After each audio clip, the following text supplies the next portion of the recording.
Welcome everyone to the eMedica Life After CCT GP Career Options webinar. So for those that haven't met me before, brief introduction. My name is Muhibur Rahman. I'm a portfolio GP based here in Birmingham and Solihull and the medical director of eMedica.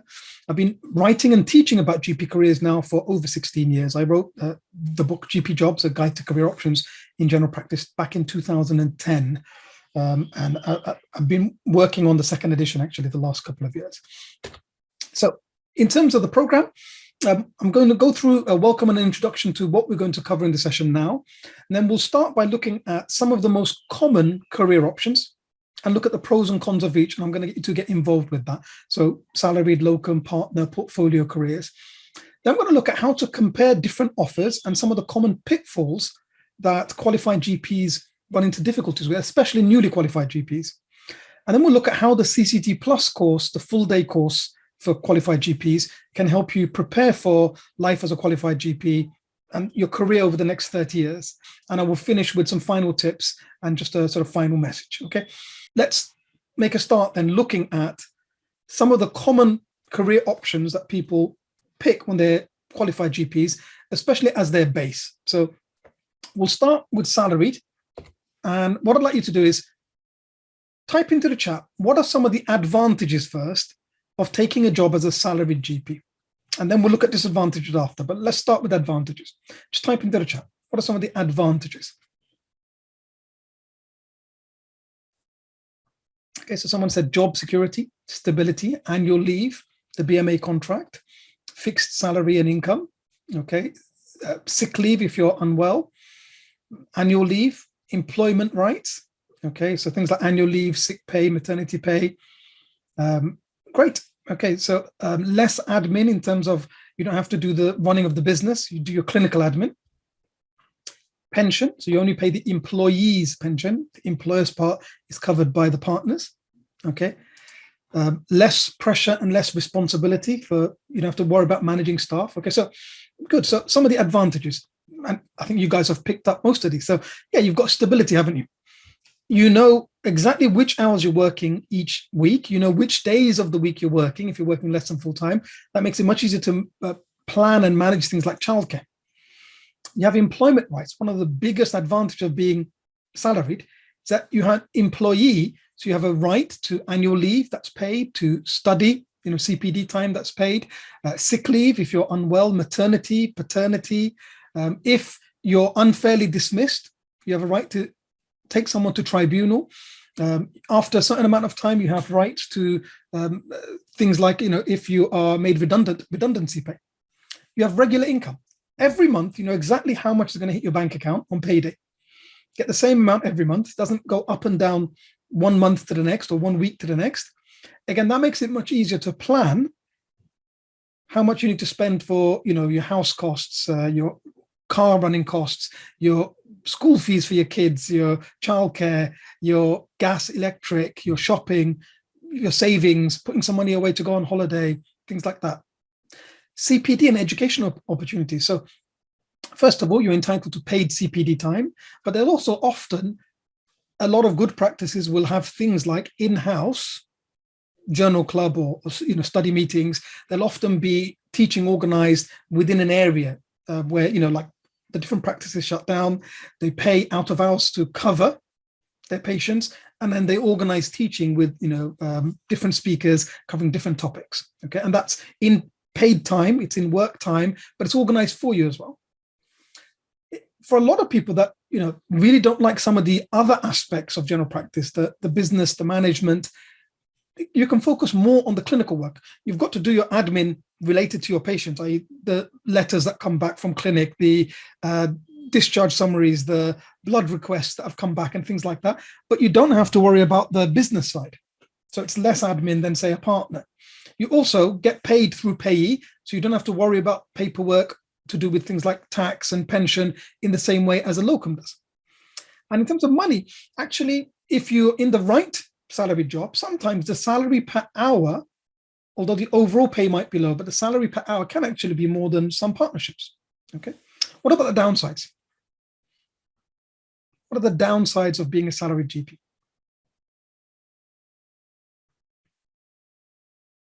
Okay, someone said less autonomy. less control in the job, okay, less money. You may still have to do some of the business admin work, less authority.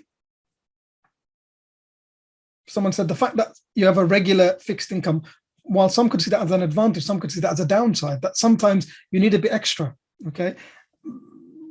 You could have a really good year as a partner and you might get a bonus. You might, as a locum, you do a few extra shifts, you go extra, you want to go on a holiday, for example. Someone said that it could be more stressful, less flexibility. You might get dumped on, not involved in business decisions. It fits in with what a lot of the others have said. So if we look at some of the downsides, in terms of overall income, the salary will often be lower and sometimes much lower than a full-time partner for a full-time salaried GP, or if you compare to a full-time locum. Lack of control. You won't usually be as involved or have as much say in the decisions as to, for example, things like, is the practice going to start offering evening and weekend appointments? Is the practice going to start offering minor surgery or coils? Or, that's a decision that's usually going to be made by the partners. You can find that a lot of things like on-call duties or home visits or the day-to-day clinical work, that you might have a higher proportion of that. That might be because the partners are doing a lot of other things that you might not see. They might be doing, all of the business side of things and some of the management and paperwork to do with running the practice. So it can feel like you're doing more of the clinical work. You might not be doing more work overall, but it can feel that way. And you might also have less say as to, for example, how often you have visits or you have on-call and things like that. Sometimes some people can feel pressured to do additional hours without getting paid extra for it. And in some cases, things like extended hours, you might find that, you don't really want to do it, but the practice is offering it. And unless you want to leave, you have to be part of that rota. And so again, you don't have that control in making that decision. Okay. So let's do the same exercise for some of the others. But before we do that, I just want to go through some of the basics that you need to be aware of about salaried GP. So if we look at the average income, and this includes the majority of salaried GPs work less than full-time, but less than full-time could include anyone from 8 sessions to 1 session, is all considered less than full-time, with 9 sessions being considered full-time. So it's a huge range there, right? Okay. This is from the latest set of data available from tax and NHS pensions data. Okay. It's published by the government. This is official data. Okay. So for salaried GPs, average income, remember, including part-time, in Scotland is just under 66,000, down to in Northern Ireland, it's just over 56,500. For those working in a PMS practice, on average, they make a salaried GP about £3,000 a year more than those working in a practice that's got a GMS contract. PMS contracts only are available in England and Scotland. Wales and Northern Ireland don't have PMS contracts. Okay. If we look at the range for full-time salaried GPs, from as low as 61,000 to 100,000 plus. Okay. And what's considered full-time? If you have a BMA model contract, then 37.5 hours is considered full-time. The reality is someone on that 37.5 hour contract might be working 40, 42, 45 hours even, in the real world. And you often see jobs advertised as a rate per session per year. So you'll see as low as the bottom end of the BMA scale is 6,800 or just over that per session per year, to over £10,000 per session per year. Okay, so a session's nominally a half day. All right. If you're working full time and you get £10,000 per session per year, full time is 9 sessions, you'd get 9 times 10, that's £90,000. Okay. And, as I mentioned, a lot of you picked up on that being an employee, one of the biggest things is that you have those employment rights. Okay. So let's do the same thing for locum or freelance GP, which a lot of newly qualified GPs either do as their main role or do on top of doing something else. So what are some of the advantages of being a locum? Okay, someone said you get more money. It's more flexible. So, if you never want to work Fridays, you could just take every Friday off and never make yourself available for booking. Okay. If you don't want to work any of the school holidays, You just don't make yourself available for any school holidays. You don't need to ask anyone's permission to take that off. You can't be told, someone else is off that week, so you can't also be off. So if you want to be off and spend time with the kids when they're off, you could do that. Okay, it's entirely up to you. Okay. Being your own boss, someone said. Someone said they're not sure if it's true, but you could have the control of saying that you don't do additional admin or bloods or visits or on call. Is up to you. Okay. You work where you want, so you have that flexibility, not just in terms of what days you work, but where you work. If you don't want to work in a particular practice, you don't have to accept bookings from that practice. If you go to a practice and you don't like working there, you don't have to book any more shifts in the future with them. Okay. If you don't want to do visits, you can put that in your terms that you don't do visits. If you don't want to do on calls, you can put that. So advantage, flexibility. You control your workload, how much you work, what you will and won't do when you are working, how long your sessions are, how many patients you'll see, what appointment length. If you want breaks, you can build all of that into your terms. In terms of money, if you're working full time, it's definitely achievable to earn 100,000, 125,000, even more as a locum, depending where you're working, how you set your rates, and so on. You're self-employed. So one of the advantages of that is that there's a lot more things you can claim against tax when you're self-employed compared to when you're salaried and you're employee. For a lot of people, it can be really interesting to see different styles. And sometimes people will locum, for a couple of years, see different places before they commit to one place long-term. There's a lot more doctors now that choose to locum their whole career post-CCT as their clinical role. They do other things as part of a portfolio career. We'll talk about that later. What about the downsides? Okay, so someone said that pension problems. Someone said that you don't have any stability. So, like 1 week you might be working 5 days. Another week you might only get 2 days work. 1 week you might be working certain hours. Another week, that can make it difficult to plan things like childcare. 1 month, you might make £10,000. 1 month, you might make £2,000. 1 month, you might make £6,000. Again, your income won't be the same week to week, month to month. All right. You don't have that fixed certainty of how much you're going to hit your account every month. You don't get sick pay. You don't get maternity pay. You don't get paternity pay. You don't get paid when you're on holiday. You don't work, you don't get paid. Okay, so you've got to build all of that into your planning and to your rates. So you guys have thought of quite a lot of the downsides. Let me add a few more that you maybe haven't thought of. So you have that uncertainty of the work pattern. There's no guarantee at all of income. Now, generally, because there's a huge shortage of GPs in the UK, historically, someone that's willing to work and has got a bit of flexibility on location, they could work, full time if they wanted to. But just highlighting the fact that there's no guarantee. During the pandemic, because a lot of practices no one was taking leave because they couldn't go on holiday, flights weren't running, right? I do know of some locums that, they couldn't get any bookings at all and had to apply to, the self-employed version of the furlough scheme.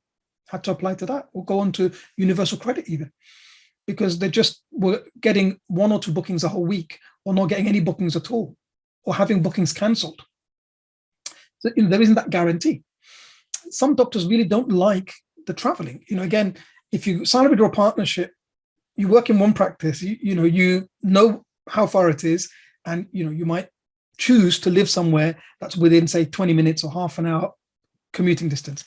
Some days, if you want to work, if there's no locum sessions going in the practice very close to you, you might have to travel 45 minutes, an hour, even more. And, that's time that is lost, if you like. Okay. In a lot of cases, you'll be very isolated. So often you're there as a locum because some of the other doctors are off sick or, someone's on holiday, and therefore the other regular doctors are really busy themselves. So often they're not going to come because they don't know you. They're not going to come and have a cup of tea with you. Or so, you go in, you see your patients, you'll see the practice manager or the receptionist, and then you leave. You don't have that discussion with other doctors. You don't have that same thing that you have when you're a part of a team in the same way in some cases. That lack of stability. You have no employment rights. Okay. Sometimes you'll miss out on opportunity for CPD and education. Why? Because a lot of times those things where they're doing it in-house as a practice, as a locum, you're not invited to that, or you're there to cover clinics so that the other doctors can do it. This used to be more of a problem, say, when I was a newly qualified GP, which was back in 2007, that, in some cases, some partners used to look down on locums. People used to think that this is someone who's just a locum. They can't get a proper job. But people would locum for 6 months, a year, until they found a proper job. Now, I know increasing number of partners leaving partnerships because they like the advantages of being a locum and they want that flexibility. And similarly, a lot of salaried GPs that are becoming locums predominantly for the flexibility and the increased income. And so I think this is less of an issue, and less. You also have a lot more people spending a whole career as a locum, not doing it as a temporary thing. Okay. And one of the other downsides in terms of lack of stability is, you don't have the same team, different teams in different places, but also you lose that continuity of care. And someone's mentioned that that can be one of the really nice things in GP, is seeing a decision that you make, following it up 6 months later when the patient's been to clinic and come back, and seeing what happened. You learn from that, but also that continuity is really, really satisfying. So, you lose some of that as a locum, especially if you're in lots of different places. So if we go through some of the basics of GP locum, there's lots of different ways to locum. So you can be self-employed, you find your own work, you can use an introduction service or form a chambers with other locums, you could form a limited company, you could work through an agency. In terms of indemnity as a locum, you're going to have to pay for that yourself. In salaried, in a lot of cases, the practice will pay you indemnity. So indemnity for a full-time locum could be anywhere from about £1,000 to £3,000 a year. This is to cover the things that the NHS clinical negligence scheme doesn't cover. And in terms of pension contribution, the majority of people that are working exclusively as locums, because of something called annualization, will end up paying 14.5% as their pension contribution if they're in the NHS pension, i.e. the top rate. That may change because there are some changes planned from October this year. But at the moment, that's the case. And in terms of income, it's hugely variable. I've seen some people who, because they're accepting a day rate or a rate for a morning or an afternoon, that it works out as low as £50 an hour. I've seen and been offered sessions paying 120 or more pounds an hour sometimes. Okay, but certainly if you're willing to work full time, 40-hour week, something like that, 125 plus £1,000 a year is very possible. But it's also possible to have no income some weeks. If you go on holiday for 2 weeks, you'll have no income during those 2 weeks, will you? If you unfortunately have to get sick, you weren't going to get sick pay. Okay, you're self-employed, so you've got to make allowances for that, make provisions for that. What about partnership? Let's start with the advantages.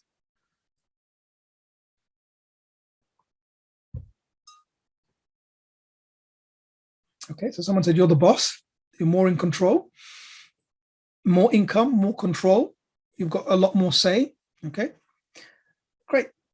If you're interested in taking a leadership role, you have that. There's long-term stability.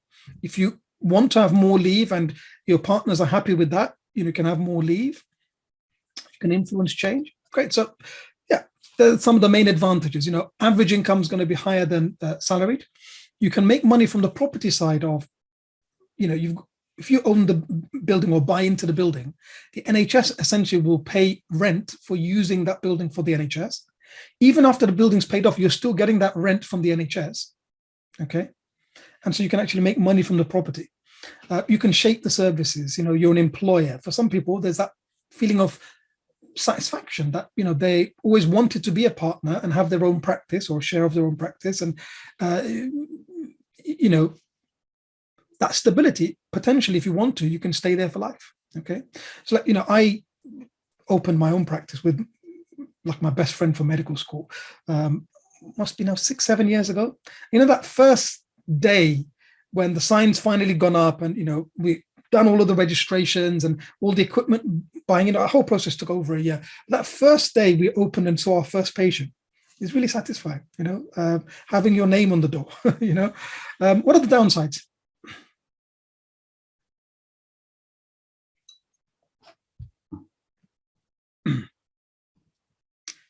Lots of admin, stress, not the same pay every month, a lot more work, dealing with HR issues. Firing and hiring people is challenging. If your practice manager is bullying your receptionist, dealing with that You're the one that will be taken to tribunal as the partner, not the practice manager, because they don't own the business. Dealing with complaints, okay? If you get an individual complaint as a salaried GP, yes, you've got to deal with that. But as a partner, you've got to also deal with the fact that the practice has to report complaints to, the primary care organization, deal with things like CQC, things like that, okay? So yeah, downsides, hours. A full-time partner on average will probably work 10 plus hours more than a full-time salaried GP. That's a whole day and a bit more. It's possible to lose money from property, or if the practice has to close, it's possible to actually lose money, even go bankrupt. When you buy in to become a partner, you have to buy into the partnership, okay? In some cases, you can end up paying a lot more than the partnership assets are worth. This is called goodwill. It's illegal to sell goodwill for NHS practices. It's legal for private practices, but it happens. You can get exploited. Sometimes when you join as a new partner, you won't get the same share of profits, even if you're doing the same hours of work, because you're not given full parity until you've been there for a couple of years. And sometimes people can take advantage of that. In terms of commitment, it significantly restricts mobility. While there's advantage, job for life, the downside, if you're not happy in a salaried job, generally the notice period is 3 months. Put your notice, 3 months leave. You're not happy as a locum with a practice, just don't book any more shifts with them. You're done. If you're not happy in a partnership, there could be a clause in the partnership agreement that you have to give 6 months is typical, but sometimes 12 months notice. But sometimes there's a clause that if one partner's resigned, no other partner can resign within the 12-month period. Now imagine someone just put in their 6 months notice and you're really unhappy there as well. You've got to wait 12 months, then you've got to put another 6 months notice. So potentially you're stuck there for nearly 2 years and you're miserable. That can be really, really challenging, okay? You have responsibility for the staff and the business. If you go on holiday and the roof starts leaking and your other partner is also indisposed and there's only 2 of you, well, you might have to cancel your holiday and come back and try and sort something out if you can't get someone to go there remotely, okay? You don't have any employment rights. And then partnerships are great when they work. It's like a happy marriage, but they're awful when they don't work. It's like a messy divorce. Okay, it can be really stressful, can be really expensive, and the main people making money are the lawyers, right? Imagine having that stress, but still having to go and work with the people that you're currently having that stressful, difficult, challenging relationship with, okay? And so in terms of partnership, average income is much higher than average salaried income. Practices that are PMS practices that are dispensing, i.e. they dispense drugs, rather than sending you to a pharmacy, they tend to be the highest earners. You're not an employee, so you don't have any employment rights. You have liability for the business and the staff. So for example, if the practice shuts down and no one else wants to take over the practice, you're responsible for redundancy pay for all of your employees. If you have to sell the business and no one wants to take it on as a GP practice, it might not be worth that much because of the way that how much someone needs to spend to change it into something residential. And so you might actually lose money on that, okay? The workload is significantly greater than someone who's salaried. Typically, if you compare full-time, you're going to be doing 10 to 15 hours a week extra as a partner. But you've got a lot more control. And one of the other downsides to be aware of, NHS pension costs are much higher because you pay both employee and employer contributions. So about 30% of your income goes to NHS pension if you're a partner. And in terms of income, first of all, it's possible to make no money and even to make a loss as a partner. You can't make no money as a salaried, can you? You can't make a loss as a salaried, okay? It's possible as a partnership. But equally, it's possible to make £250,000, even more. And if you look at the averages from the last set of publicly available data, which is from 2019-20 tax year, average partner income, £122,000 a year in England, down to £100,000 a year in Northern Ireland. And you've got the range in between. On average, dispensing partners make about £6,000 a year more than those that are not dispensing, and PMS about £4,000 more than GMS. Remember, PMS is only England and Scotland. Okay. And what about portfolio GP? What are some of the advantages? So portfolio GP is someone like me, someone that has multiple roles, does different things in different days of the week. Someone said you get variety, so you don't get bored. Could be more fun, keeps things interesting, diversify, could suit someone who's got specific interests, can be less stressful. Yeah, absolutely. they said that variety is the spice of life, right? Okay. It's really interesting. I'll give you an example of my week this week. Yesterday, I admitted someone for a community detox for alcohol. Then I had some lunch. Then in the afternoon, I went back and admitted someone for a cocaine detox. Okay. I then came home and did a little bit of work, with the team, dealing with some queries and so on, and spent some time with family. This morning, I went out with my sons for brunch. Then I came back and spent some time preparing this presentation. Tomorrow, I've got clinic in a secure mental health facility for women with significant mental health. Most of them are under section, but I go there to do a GP clinic. Then in the afternoon, I'm admitting another alcohol detox. Okay. Some weeks I'll be doing a locum in an NHS practice. Other days I'm teaching. So, I'm doing different things on different days and different weeks of the month. Okay. Which keeps it really interesting for me. Okay. It's challenging. Taking on some of these roles is stimulating, but also challenging. You have to keep up to date. You have to learn about different regimes. I know a lot of doctors that are portfolio GPs, and I don't know a single one of them that is unhappy in their career. I definitely would say that it helps to reduce stress and, the risk of burnout in doing, like, if I worked full time doing clinical regular GP sessions, I think that would be a significant stress for me. But I think I work full time. I probably work a bit more than full time because I'm doing different things. I think, it's always different every day. It can be a chance to use existing skills. A lot of you did other things before you came into GP training. You were surgeons. You already spent a long time working in pediatrics. You worked in women's health. For some of you, you're interested in developing new skills. And so you can build that into a portfolio career. In terms of money, some roles can be lucrative, but we'll talk about in the disadvantages. The majority of things that you'll do, apart from regular GP work, will pay less. So you do them because you're interested. Okay. And some roles don't require indemnity. Some of my medical education work doesn't require indemnity cover. What about the downsides? Someone said you need to be organized, keep on top of events. Someone said no family time. That, in terms of being organized, that's definitely true. In terms of no family time, that's no different to any other career. In that you can do different things, but you can choose how much you do of it. So, you could still work 3 days or 4 days a week and have a portfolio career. That's up to you to manage that so that you have time for your family. Do you see? But that could apply to any job. Like someone that worked full-time as a salaried, full-time as a partner, they might struggle to have a good balance with family. Do you see? You could choose how much you work, right? You need to keep up to date with lots of different things. Gaining new skills costs money and often doesn't pay anymore, often pays worse, okay? Absolutely. So, you have to keep up to date for multiple roles. The training can be very expensive. In most cases, additional roles pay poorly. They pay worse than regular GP work. And for some people, actually doing different things and keeping up to date with different things, the idea of it is quite stressful. They'd rather do one thing and just have that focus. So it's not for everyone, but I would say that the majority of and all the portfolio GPs that I know, they're happy in their career. That's one thing I would say.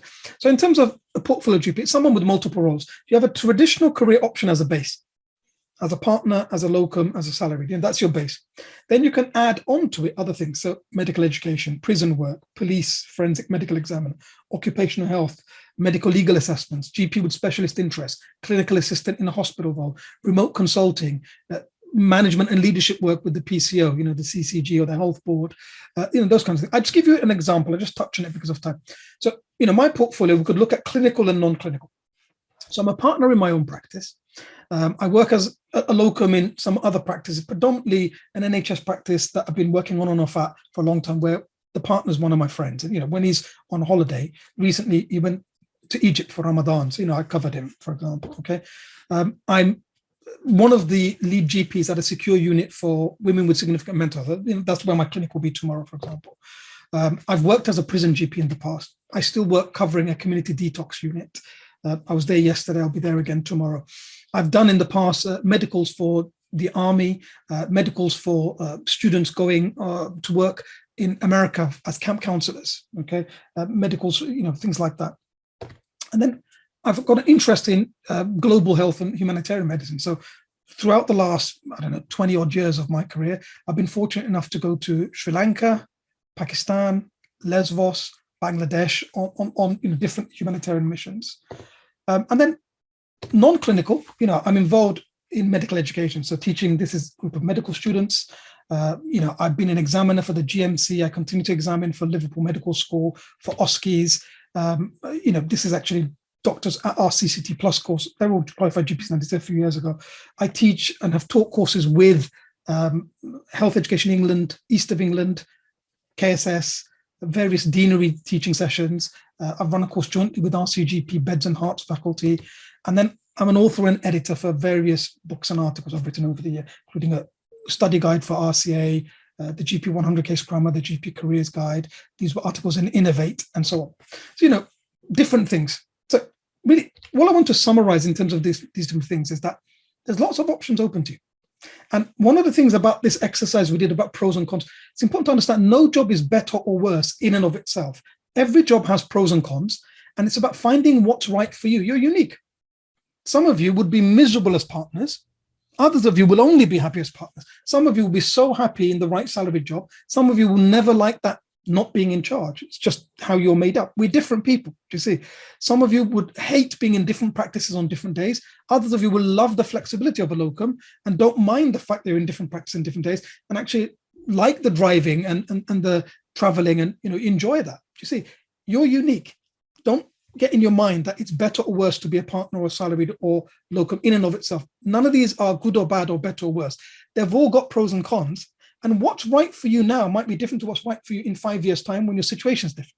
And what's important to you is different. And that might be different to 10 years' time. Okay? Talk to people that have done it. Because the reality of it might be different to what you get taught at, deanery VTS session or, you read in a book.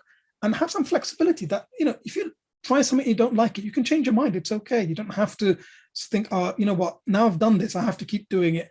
If I change or if I leave this, I'm a failure. You're not. We change our minds all the time. It's okay. All right.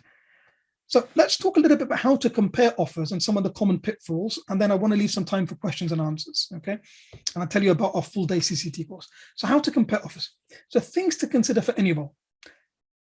Think about the team. I think that's probably one of the most important things. If you have a team that are on the same wavelength, that are supportive, that you get on well with, you spend a lot of time at work, that makes a huge difference. And like one of the things I've seen is that teams that meet for coffee or that eat their lunch together, they tend to be happier teams. If you go to a place and they don't ever meet for coffee, they only ever meet like when it's the formal practice meeting once a week or something like that, what you find is one of two things. One is that they'll say they're so busy they can never all meet for coffee. Do you really want to work in a place that they're that busy? And the other is that they don't think it's important. And what you see in those places, often small things that if you had a coffee and chatted about would be sorted out before they become big issues. They build and build until they become really, really big issues and it's much more difficult to deal with. Location. Look, when you're looking for a long-term job, like some of you in training, I know have had really long commutes, and it was just the way it was. You got allocated to different, because some deaneries are quite big spaces, right? Okay, but when you're choosing where you want to take a job, if you have to commute an hour and a half every day for the next 15, 20 years, that's 3 hours, hour and a half there, hour and a half back. That you're sitting in traffic. Sometimes that can be stressful. Some people do like listening to a podcast or listening to music or listening to radio or whatever. But if you could only have to commute for half an hour, can you see you'd have more time at home, more time to go to the gym and look after your fitness and things like that. So location is important. Workload, the hours, the pay. You notice this is near the end, not the first thing, okay? Because if these things are in place, like I'd be happy with the right team in the right location and a decent workload and decent hours if I was paid less than to be paid a lot more, but be really worked to the bone, have a team that's not supportive and it's stressful to go to work. You should be happy to go to work. You should work where you're celebrated, not where you're tolerated. It's really, really important. And the finer details of the contract. These are some things to consider. Between different salaried roles, things like the specifics of the job plan. Are they paying your indemnity? Is it a GMS, PMS, APMS practice? The specific terms of the contract. Are they recognizing all your past service in the NHS or only service since you start with them? Will they give you the full NHS sick pay from day one, or will they not count all of it? Between salaried and partnership, the difference in workload and control and take-home pay, because a lot of people just look at what is the income of a partner and thinks a lot more than a salaried. They don't realize the additional work, but they also don't realize the take-home pay for a salaried and a partner, even if the partners are much more, might be exactly the same, because a partner has a lot more that they have to pay out. I'll give you an example in a minute. If you're going to compare different partnerships, what's in the partnership agreement? Probably the most important thing. Because weird and wonderful things. When will you get full parity? What's the income like for the last 3 years worth of accounts? How much will I need to pay to buy in? What's the stability of the partnership? Have there been lots of people leaving? Could you end up being one of only 1 or 2 doctors left, and then there's not viable business anymore and you have to shut down and pay everyone's redundancy, even though you've only been there for 6 months? Between locum and salaried or partnership, you have to account for the uncertainty, the pros and cons. You could get a lot more income per day, but some days have no income.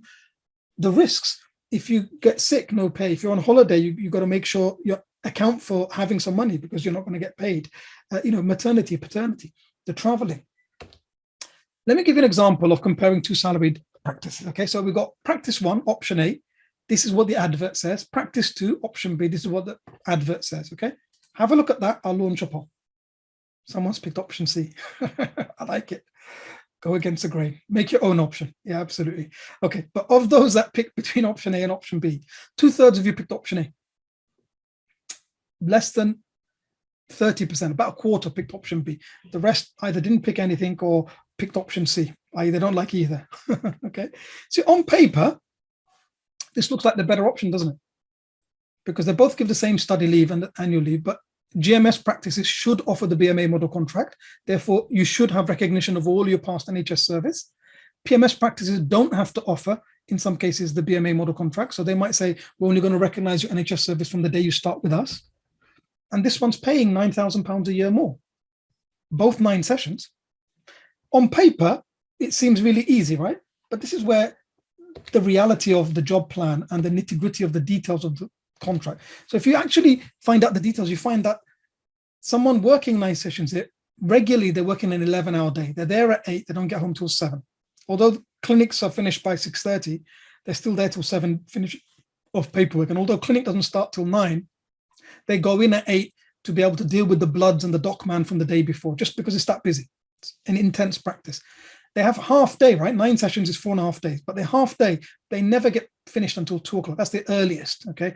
Because they always get allocated a visit after morning clinic. So they're actually working about 50 hours. So if you look at that as BMA model sessions, which are 4 hours and 10 minutes, they're actually working about 12 sessions, but getting paid for 9. So the actual rate is about £7,500 per session. If you look at this one, they're regularly working a 9-hour day, so 9 till 6. Their half day finishes at 1, i.e. they're out the door by 1, always. So they can plan their afternoon. So they're actually working 40 hours. So they're getting paid for 37.5, because that's what 9 sessions is. Okay, but they're actually working 40. They're actually working about 9.5 sessions, but getting paid for 9. So their actual rate is about 8.5, or just under 8.5 per session. And you see, the reality, this one seems much better. On paper, this one seems much better. That's why it's important to understand that the word session doesn't mean anything. You've got to specify, and that's why you need to hammer out a job plan and agree and negotiate your contract before you agree a start date. Similarly, in terms of salaried versus partner, workload and income, you need to understand the difference. So let's say you had a 9-session salary, contracted for 37.5. Typically, real world will be working somewhere between 40 and 45 hours a week. May even work much more if they've got a particularly challenging job plan. 9-session partner, no set contracted hours. A partner, the responsibility stops with you. Something goes wrong, you've got to sort it out, okay? But typically a 9-session partner is going to work about 50 to 55 hours, maybe even more a week. Because the management and admin, if you've never run your own business, sometimes you just don't see all of these other things that they're doing. Most partners I know, they're in on a Saturday morning dealing with some of the management work. They're often logging in the evenings from home to try and catch up on some of the paperwork, right? And then if you look at income, you see, you can't compare partner income directly to salaried income, because you have to take away from the headline figure the fact that partners pay their own NHS pension employer's contribution as well as employee contribution. As a salary, you just pay the employee contribution. The partners pay the employer. So employer's contribution is 14.38. So when you add that to that, most partners are paying 14.5 employees as well. Can you see together, it's like nearly 30%. Partners will almost always pay their own indemnities. That can be up to about £3,000 a year. Salaried, that should be paid for you in most cases. So to give you an idea, if you've got a partner with £112,000 income, okay, before pension, tax, national insurance, and you compare that with a salaried on 90,000, i.e. 10,000 per session per year for 9 sessions, again with indemnity paid before pension, tax, and NI, both of those will take home after all deductions £4,500 a month, thereabouts. But that partner is working about 25% more hours.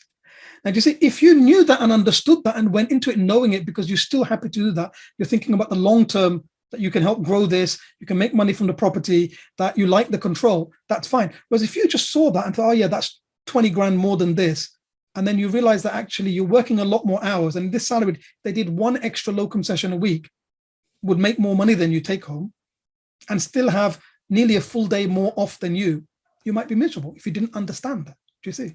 Okay. So some common pitfalls. A lot of registrars will have a job offer and they'll take their job offer at their training practice. And sometimes that can be beautiful because you know the team, you know the patients, you're happy, they've treated you well, you like it, you know the system. It can work really well. But sometimes it can cause some problems. So some of the problems that I've seen is that sometimes because you've got an existing relationship with your trainer, I've seen some cases where the practice has made a really low offer in terms of pay, and the registrars, they find it really uncomfortable negotiating with someone who's been their trainer, and so they don't negotiate, or they don't discuss, they don't ask the specifics. They think, oh, I've been a trainee here, and as a trainee, there's a national contract, so you've got a lot of protections. So they assume, oh yeah, they're going to recognize, I've been working here for the last year, I've been in the NHS for 6 years, they're going to give me full sick pay from day one. And they say, no, we're only going to give it to you from when you started with us. And they say, we won't even count the year you were a registrar because you weren't employed by us, you were employed by the lead employer. You're only employed with us from when you started as a, and again, you didn't either discuss that and didn't know, or you didn't negotiate it. Or that the perception by the team, sometimes if you've been a registrar there, sometimes you find that although you're now qualified, you're salaried, that the practice manager, the nurses, the receptionists still see you as the registrar. So sometimes that can be an issue, okay? So, it can be great, but there can be some problems. So just bear that in mind, okay? And then generally, not understanding how to compare different offers, some of the things I touched about, about income, terms, roles.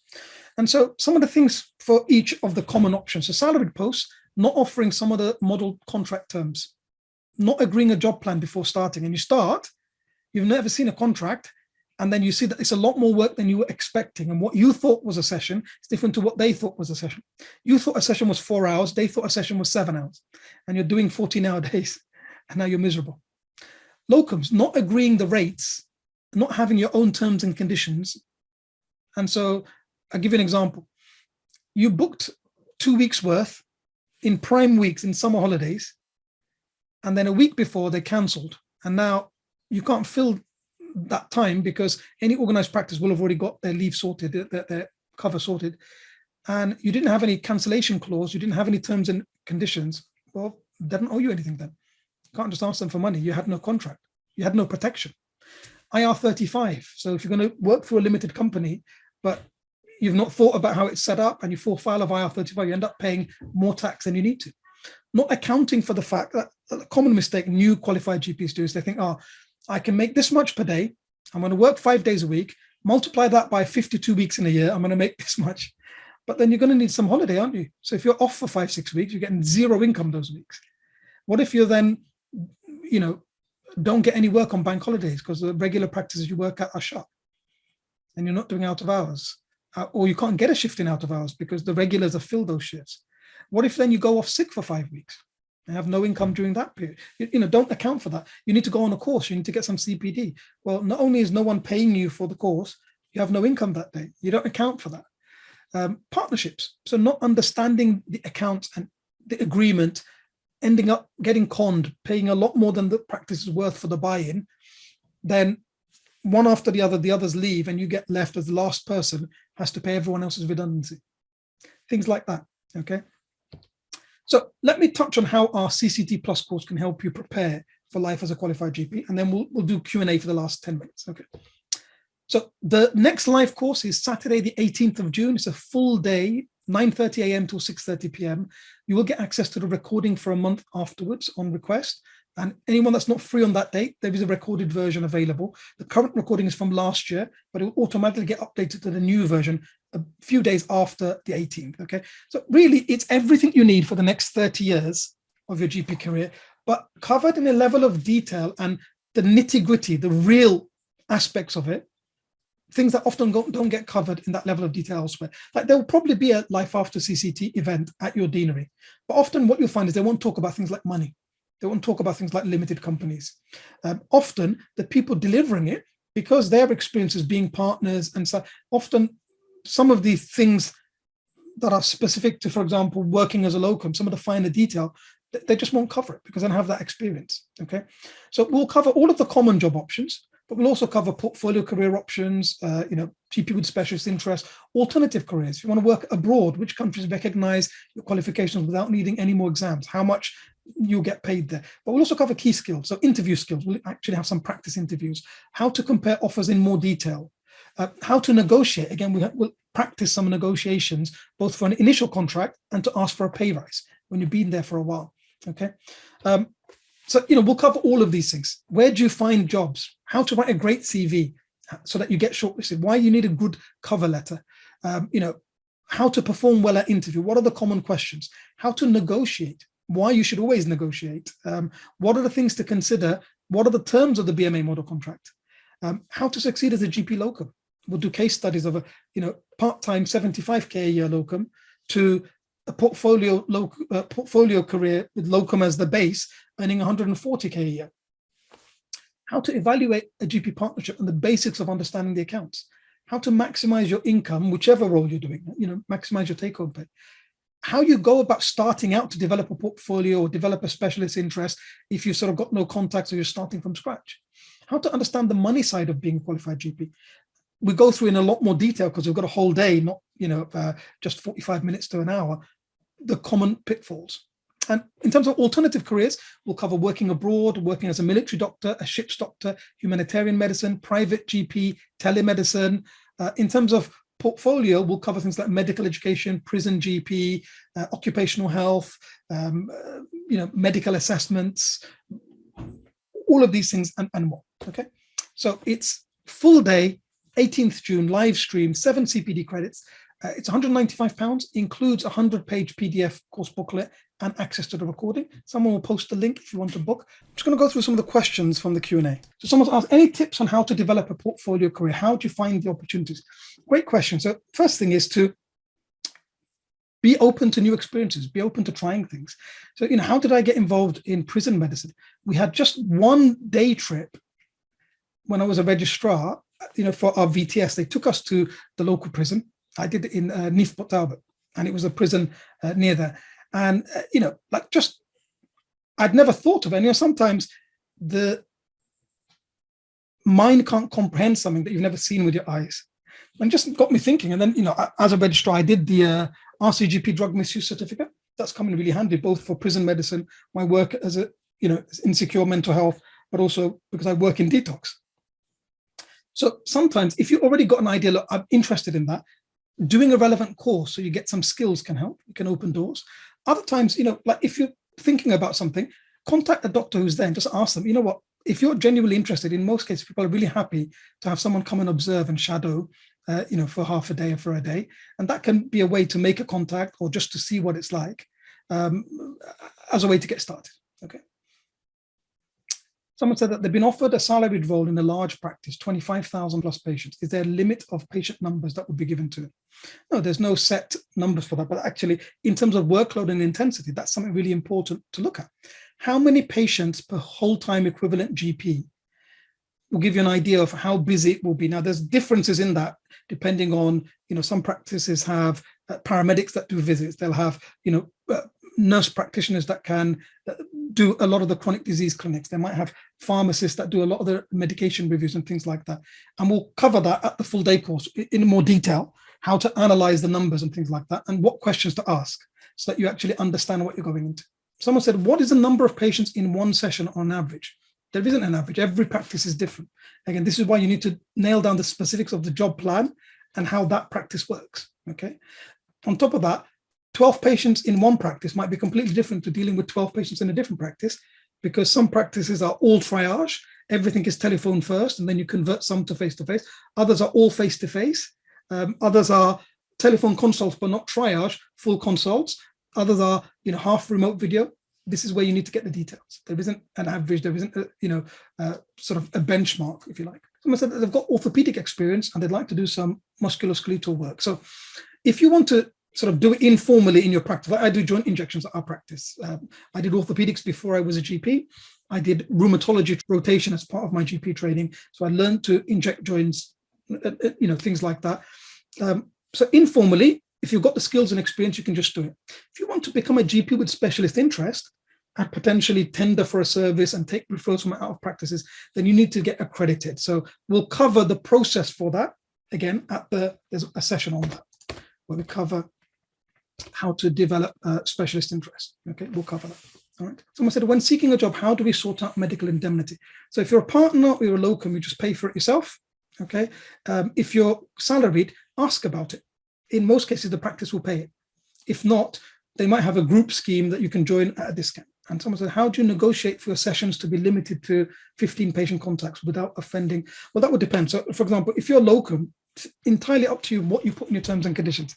You can be as easygoing as you like or as strict as you like. The stricter you are, the more people will say no. But if someone says no because they aren't willing to offer what you think is safe, you don't want to work there. So it's fine. You just accept that. Okay. If you're really easygoing, then you're going to get lots of work, but you might end up doing things you're not happy with. As a salaried, again, we'll talk about different negotiating skills. You won't always get what you want, but you might find that they meet you in the middle, or might be other ways around it. But one of the things you've got to be conscious of is the practice with lots of salaried. If everyone else is doing 18 contacts and you want to do 15 contacts, you see, it might create unhappiness and discord amongst the team. So they might not be in a position. Well, if that's really important to you, then that might not be the right practice for you. That's the other thing you've got to learn, is that part of negotiating, one of the skills is you've got to have your lines and walk away. Okay. There's no nationally agreed, how many patient contacts varies hugely in each practice. All right. Someone asked a great question. Does the salaried GP salary increase with time spent in the practice? Not automatically, because there's no automatic increment like there is in training. In training, ST1 and ST2, the basics the same, right? When you get to ST3, automatically goes up on the new contract. On the old contract, every year in August, your pay goes up. When you're salaried, this is again why it's important to learn to negotiate. If you don't ask, I know salaried GPs that 10 years got no pay rise. When you account for inflation, they've had a pay cut every single year for 10 years because they just were too scared to ask or didn't know how to negotiate. They thought it would automatically happen. There's no automatic pay rise once you're qualified. Okay, so that's really important. Just before my summary, a reminder about the full day CCT Plus course, which I hope you can attend. This course came about because anyone that's been to any of our courses, they can contact me and the team for support afterwards. And I saw a lot of people asking the same questions, and it was clear this wasn't being covered well. For people that are newly qualified, that people were taking up salary jobs, they had no job plan. They didn't even know what a job plan was. People were, locuming, had no terms and conditions. Normally you're fine, but then when you run into difficulties, you realize you've got no protection. People that went into partnerships had no idea how to understand the accounts, didn't pay an external accountant, and then ran into difficulties because there'd been something dodgy going on beforehand, or they ended up, because they didn't understand how it all worked, making less than when they were salaried and working more hours, and then they were unhappy. All right. I don't want that to happen. Happens when people don't know some of this practical stuff. So I do hope to see you there.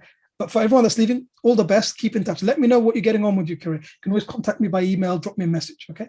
So look, there's a whole world of opportunities open to you. The fun part of GP is not training. It's everything that happens after CCT. Okay. Learn from the wisdom of those that have got that experience of actually doing it. Staying in touch with your friends, your colleagues from BTS, networking, when you go to out of our session, talking to some of the other doctors there, when you go to CPD, when you go to courses, talking to people pays huge dividends. You might pick up a contact and then they're looking for some locums because someone in their team is leaving to go on holiday for a couple of weeks soon. You might pick up someone and you realize that, okay, that practice is actually near you. You didn't even know that one of the doctors there was retiring, and they might offer you the job rather than advertising it. So, because a lot of jobs in GP are never advertised anyway. They're given out by word of mouth. Be professional in whatever you choose, whichever option you want, do it to the best of your ability. Be professional in your approach to it. That includes researching, investing in learning how to do it well, and be proactive in managing your career. Okay. Success is for you to define, not others. You could be happy and be hugely successful in your career, whether you're a locum, you're salaried, your partner, you're a portfolio GP. It's up to you. Okay. And I leave you with this from Jim Rohn. Time is a lot more valuable than money. You can get more money. What you can't get is more time. All right. So, whatever you choose to do, someone mentioned this earlier, that make sure you make time for you, for your family, for your interests, for staying healthy and fit, and the things that you enjoy. All right. Don't just make it about your career. Your career is an important part of your life. You should enjoy it. Okay. But make sure that you also make time for everything else. No one on their deathbed said, I wish I'd done a few more sessions. I wish I'd earned a few more thousand. Lots of people did say, I wish I'd taken that holiday. I would have spent a bit more time with my mum. I would have spent more time with my kids. They're grown up now and I hardly see them. I wish I'd spent more time with my spouse, my friends. Okay. So, remember that. All right. Well, huge thank you to everyone that joined. I hope you found that helpful. As I mentioned, we cover all of this in a lot more depth and a lot more that we can't cover because we've only had an hour today, but we've got 7 and a bit hours on the full day course. Live session is on the 18th of June. Hope to see you there.